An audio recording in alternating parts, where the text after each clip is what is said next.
রায়ের পর বিএনপির প্রার্থী ইশরাক হোসেন মেয়রের আসনে বসতে পারবেন কিনা তা নিয়ে প্রশ্ন উঠেছে, কারণ এরই মধ্যে এই সিটি নির্বাচনের মেয়াদ শেষ হয়ে গেছে। আইনজীবীরা বলছেন, নির্বাচন কমিশন চাইলে মেয়র হিসেবে শপথ নিতে পারবেন ইশরাক।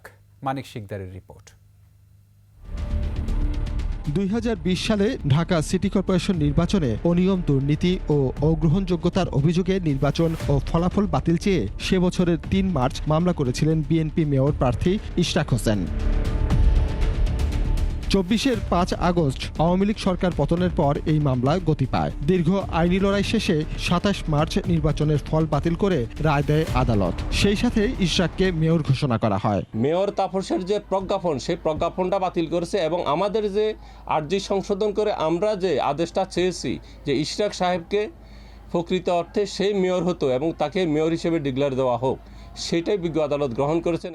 ২০২০ সালের ১৬ মে মেয়র হিসেবে দায়িত্ব নেন শেখ ফজলে নূর তাপস। গণ অভ্যুত্থানের পর তাপসের হদিস নেই।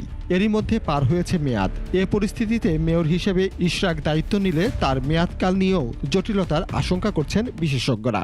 শেষ হওয়ার অবশ্য আগেই যেটা হয়েছে সেটা হচ্ছে নতুন সরকার ক্ষমতা গ্রহণের পরে সবার এইগুলো সব মেয়রকে বাতিল করে দিয়ে সেখানে অ্যাডমিনিস্ট্রেটর নিয়োগ করে দেওয়া হয়েছে।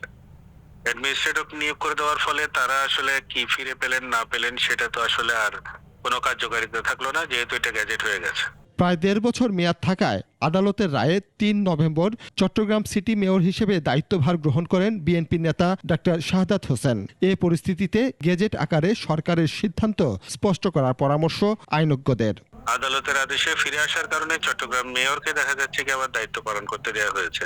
সেক্ষেত্রে সরকার তো দ্বৈত নীতি নিতে পারবে না। যদি চট্টগ্রামের মেয়র ফাংশন করে তাহলে ঢাকা দক্ষিণের মেয়র ফাংশন করতে পারবেন না কেন? কিন্তু একটা ক্লারিফিকেশন আমার মনে হয় যে এটা থাকা উচিত, একটা গ্যাজেট নোটিফিকেশন আলাদা করে থাকা উচিত। তারা বলছেন, আদালতের রায়ের পর মেয়র হিসেবে ইশরাকেরও শপথ নিতে বাধা নেই, তবে মেয়াদকাল নির্ধারণ করবে নির্বাচন কমিশন। নির্বাচন কমিশন চাইলে পরবর্তী নির্বাচন না হওয়া পর্যন্ত তাকে মেয়র হিসেবে সেখানে রেখে দিতে পারেন।